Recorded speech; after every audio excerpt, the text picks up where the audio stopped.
कैसे हो दोस्तों, वेलकम टू एक्सप्लेनेशन। तो सीधा शुरू करते हैं डिटेल नंबर 1 से जो खुद डायरेक्टर ने दी है। सीरीज की फाइनल में स्क्विड गेम में हमने ये देखा था कि गीहुन ने प्लेयर 222 की बेटी के लिए खुद को सैक्रिफाइस कर दिया था। लेकिन क्या होगा अगर मैं तुमसे ये कहूँ कि एक एंडिंग ऐसी भी थी जहाँ गीहुन दोबारा उस गेम को जीत जाता और अपनी बेटी से भी मिलने जाता। हाँ, ये बात खुद सीरीज के डायरेक्टर ने बताई थी, जिसमें उन्होंने ये डिटेल बताई कि इस सीरीज की और भी एक अल्टरनेट एंडिंग थी। ये बात स्क्विड गेम के बिहाइंड द सीन्स डिस्कशन वाली वीडियो में बताई गई थी और ये एपिसोड आपको नेटफ्लिक्स पे इजीली मिल जाएगा। इस एपिसोड में डायरेक्टर ने रिवील किया, जब वो सीरीज के फाइनल को डिस्कस कर रहे थे तो गीहुन का रोल प्ले करने वाले एक्टर ने ये बताया था कि वो इस फैसले से बिल्कुल हैरान है। उसे ऐसी बिल्कुल भी उम्मीद नहीं थी कि उसका कैरेक्टर गीहुन एंड पे मर जाएगा। लेकिन इस सब के बावजूद डायरेक्टर ने ये कहा कि गीहुन के कैरेक्टर के लिए सबसे बड़ी और सबसे अच्छी एंडिंग यही थी जिसमें वो खुद मर जाता लेकिन इंसानियत के फेथ को जिंदा रखता। लेकिन उस अल्टरनेट एंडिंग में क्या था? उस दूसरी एंडिंग में गीहुन लास्ट में वो गेम्स एक बार फिर जीत जाता और फिर वो गेम्स जीतने के बाद गीहुन लॉस एंजलिस में अपनी बेटी से मिलने जाता और अपनी बेटी को इतना बड़ा देखकर बहुत ज्यादा खुश हो जाता। और फिर उसके बाद वो ये भी डिस्कवर करता कि स्क्विड गेम्स अमेरिका में भी चल रही हैं और उसे ये रियलाइज होता कि ये इविल गेम्स अभी तक खत्म नहीं हुई हैं। डायरेक्टर ने कहा कि अगर गीहुन को वो जिंदा रखते और गीहुन अपनी बेटी से मिलता तो गीहुन के कैरेक्टर का इम्पैक्ट कम हो जाता, क्योंकि उसकी इंसानियत में फेथ दिखाने का मतलब ही था कि वो खुद को सैक्रिफाइस करे। अब वो इस एंडिंग में उस छोटी बच्ची को बचाता या नहीं, ये डायरेक्टर ने रिवील नहीं किया और यही रीजन था कि गीहुन ने ये कहा था कि हम रेस के घोड़े नहीं हैं और उसने अपने एक्शन से भी यही दिखाया। लेकिन आप एक बार इस दूसरी एंडिंग को इमेजिन करके देखो, अगर ये एंडिंग सच में रखी गई होती तो अपनी बेटी से मिलने के बाद और स्क्विड गेम्स अमेरिका में भी चल रही हैं ये देखने के बाद हो सकता है कि गीहुन की बेटी स्क्विड गेम अमेरिका में चली जाती और फिर गीहुन को तीसरी बार स्क्विड गेम में जाना पड़ता और फिर ये स्टोरी फिर से वही सेम रिपीट हो जाती। तो शायद इसीलिए डायरेक्टर ने इस एंडिंग को कैंसिल कर दिया। और साथ में इस एपिसोड में ये भी मेंशन किया गया था कि ओरिजिनल स्क्रिप्ट में फ्रंटमैन को हाइड एंड सीक गेम तक पहुंचना था, लेकिन स्क्रिप्ट राइटिंग के टाइम डायरेक्टर को लगा कि अगर उसे पहले ही हटा दिया जाए तो बेहतर होगा। और इसी एपिसोड में एक बार फ्रंटमैन के एक्टर ने डायरेक्टर से ये भी कहा कि वो फ्रंटमैन पर एक सीरीज देखना चाहता है जो कि एक प्रीक्वल होगा और उसमें फ्रंटमैन ने वो स्क्विड गेम कैसे जीती और उसकी पूरी कहानी को दिखाया जाएगा। लेकिन इसका जवाब डायरेक्टर ने सिर्फ स्माइल करके ही दिया। मैं भी पर्सनली स्क्विड गेम अमेरिका की जगह स्क्विड गेम का एक प्रीक्वल देखना चाहता हूं जहां पे फ्रंटमैन की पूरी स्टोरी को दिखाया जाएगा कि वो आखिर गेम में क्यों घुसा और फिर उसके साथ ऐसा क्या हुआ कि उसे फ्रंटमैन बनना पड़ा। और क्या आप भी इस प्रीक्वल को देखना चाहते हो? मुझे कमेंट्स में जरूर बताना। जब मिस्टर चॉय कैप्टन के घर में जाता है तो उसे कैप्टन की रिक्रूटर के साथ एक फोटो मिलती है, मतलब कि वो दोनों गेम्स के बाहर भी दोस्त थे। लेकिन उसी फोटो के ठीक ऊपर वाली फोटो में हमें कैप्टन के साथ फ्रंटमैन भी दिखाई देता है। तो हो सकता है कि ये तीनों आपस में दोस्त हों। तो ये कैसी दोस्ती हुई? मतलब पहले हर साल आइलैंड में रैंडम लोगों को लाओ, उन्हें 6 गेम्स खिलाओ, बिल्कुल बेरहमी से उनको मार दो और ये गेम्स खत्म होने के बाद तीनों दोस्त छुट्टियां मनाने चले जाएं, फिर मछलियों को पकड़ें, दारू पिएं, हंसी मजाक करें और फिर फोटो भी खिंचवाएं।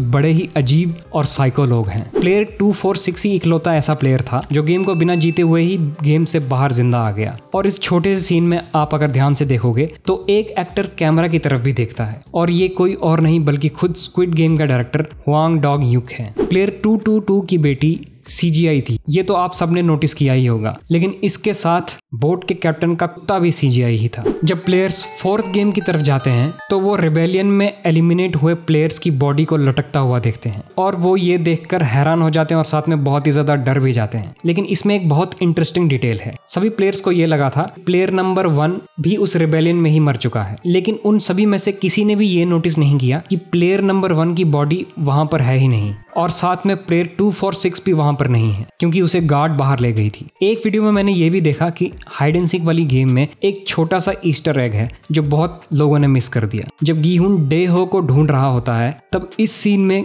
गेम के टाइमर पर एग्जैक्टली 4 मिनट्स और 56 सेकंड्स दिखते हैं, यानी कि 456, और यही गीहुन के प्लेयर का भी नंबर था। वैसे मेरी ऑलमोस्ट 4 साल पहले आई वीडियो में मैंने यही बताया था कि अगले सीजन में हमें अगर हाइड एंड सीक या छुपन छुपाई देखने को मिले तो बहुत मजा आ जाएगा। और वैसा ही हुआ। एक और हिडन डिटेल ये है कि प्लेयर 222 जिस रूम में अपनी बेटी को जन्म देती है वहां पर उस रूम की वॉल पर लिखा हुआ था स्क्विड, और फीमेल स्क्विड्स को सेमल्पोरस माना जाता है, जिसका मतलब ये होता है कि वो अपने ऑफस्प्रिंग को पैदा करने के बाद मर जाती हैं। और बिल्कुल ऐसा ही प्लेयर नंबर 222 के साथ भी हुआ। तो ये डायरेक्टर की एक फोरशैडोइंग वाली डिटेल थी जिसमें हमें ये बताया गया कि उसकी बेटी तो पैदा हो गई लेकिन आगे वो खुद मर जाएगी।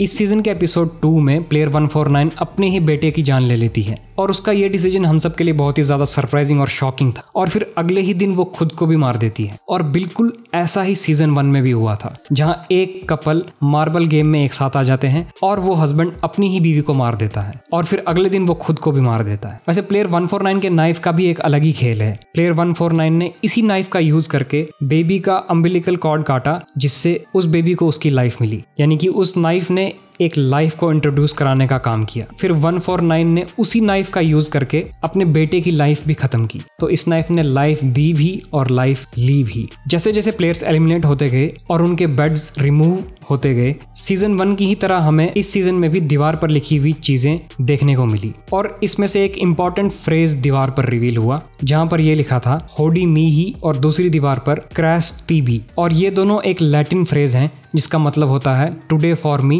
Tomorrow for you. और ये फ्रेज पुराने टाइम में टोम्बस्टोन्स पर लिखा जाता था, जो कि लाइफ की फ्रेजिलिटी को हाईलाइट करता है। और ऐसा ही कुछ इन प्लेयर्स के साथ भी हो रहा था। वैसे बहुत से लोग ये थ्योरीज बना रहे थे कि वॉल पर बनी हुई गेम्स जैसे कि मंकी बार और चेस हमें देखने को मिलेंगी, लेकिन इस बार डायरेक्टर बहुत चालाक निकला। जो सीजन 1 में उसने किया था वो इस बार नहीं किया। इस सीजन में हमने ये भी रिवील हुआ कि फ्रंटमैन ने 2015 की गेम्स कैसे जीती थी। ओ इल नाम ने उसे एक नाइफ दिया था जिसकी मदद से फ्रंटमैन ने सभी प्लेयर्स को नींद में ही एलिमिनेट कर दिया। और इस बार फ्रंटमैन ने गीहुन के सामने भी वही प्रपोजल रखा, लेकिन ये एक्चुअली में एक टेस्ट था ये जानने के लिए कि गीहुन क्या सच में फ्रंटमैन जैसा बन गया है या नहीं। लेकिन गीहुन ने ऐसा नहीं किया और तब फ्रंटमैन के एक्सप्रेशंस देखने लायक थे। उसकी शक्ल से ये लग रहा था कि उसे ये फाइनली रियलाइज हो चुका है कि गीहुन सच में एक अच्छा इंसान है और फ्रंटमैन खुद एक इविल और टेरिबल इंसान बन चुका है। जब गार्ड नंबर 11 को प्लेयर्स की फाइल्स मिलती हैं तो हमें लेफ्ट साइड में एक बहुत ही स्पेशल फाइल दिखती है जिस पर कोरियन में लिखा हुआ था ब्लैक लिस्टेड पार्टिसिपेंट्स। और ये वो प्लेयर्स होंगे जिन्हें गेम्स में पार्टिसिपेट करने से बैन कर दिया गया होगा। लेकिन ऐसा क्यों किया होगा वो तो अब डायरेक्टर को ही पता होगा। इस सीन में हमने ये देखा कि कैप्टन पार्क के घर में मिस्टर चॉय को उसकी सोल्जर वाली यूनिफॉर्म मिली और उसका मास्क स्क्वायर वाला मास्क। तो कैप्टन एक स्क्वायर मास्क वाला गार्ड था। और ये बहुत इंटरेस्टिंग है क्योंकि स्क्विड गेम में स्क्वायर वाले गार्ड्स ही हाईएस्ट रैंकिंग गार्ड्स होते हैं, यानी कि कैप्टन पार्क भी एक हाईएस्ट रैंकिंग गार्ड था। जब प्लेयर्स फाइनल गेम में एंटर करते हैं तो हमें कोरियन लेटर्स वाला एक साइन दिखता है जिसका मतलब है सेफ्टी फर्स्ट। और ये साइन रियलिटी में भी कोरिया में वर्कर सेफ्टी के लिए यूज होता है, लेकिन स्क्विड गेम में सेफ्टी फर्स्ट को एक जोक की तरह दिखाया गया है, जो कि एक बहुत ही घटिया और इविल माइंडेड जोक है। सीजन की शुरुआत में हमने गीहुन का ये सीन देखा जिसमें वो गार्ड्स पर चिल्लाता है और एलिमिनेट होने की डिमांड करता है। और जब ये सब चल रहा होता है फ्रंटमैन ये सब अपने कमरे में सीसीटीवी फुटेज पर लाइव देख रहा था। लेकिन अगर हम सीजन 2 को याद करें तो गीहुन के रिबेलियन के दौरान प्लेयर्स ने उन सभी कैमरास को डिस्ट्रॉय कर दिया था और सीजन 3 का ये सीन सेम डे पर हुआ था। तो उस वक्त रूम में कोई कैमरा नहीं होना चाहिए था। अब ये एक मिस्टेक है या गार्ड्स इतने तेज हैं कि उन्होंने इतनी जल्दी वो कैमरास लगा दिए? आपको क्या लगता है कमेंट्स में जरूर बताना। ये अगली डिटेल बहुत ही ज्यादा डिस्टर्बिंग डिटेल है। प्लेयर 333 ने अपनी बेटी को बहुत बार दूर से देखा था, लेकिन सैड और डिस्टर्बिंग बात तो ये थी कि उसने अपनी बेटी को पूरी सीरीज में सिर्फ एक बार अपने हाथों से पकड़ा, वो भी लास्ट गेम में। लेकिन एक बाप की तरह नहीं बल्कि एक प्लेयर की तरह, और पकड़ा भी तब जब सिर्फ वो उसे फेंकना चाहता था ताकि वो गेम्स जीत जाए। उसने एक बार भी उस बच्ची को अपनी बेटी की तरह नहीं देखा। और इसी डिटेल ने प्लेयर नंबर 333 को सीजन 3 का सबसे इविल प्लेयर बना दिया। अगर आपके पास भी कोई इंटरेस्टिंग डिटेल है तो कमेंट्स में जरूर बताना। तो मिलते हैं अगली वीडियो में, तब तक के लिए take care and keep enjoying.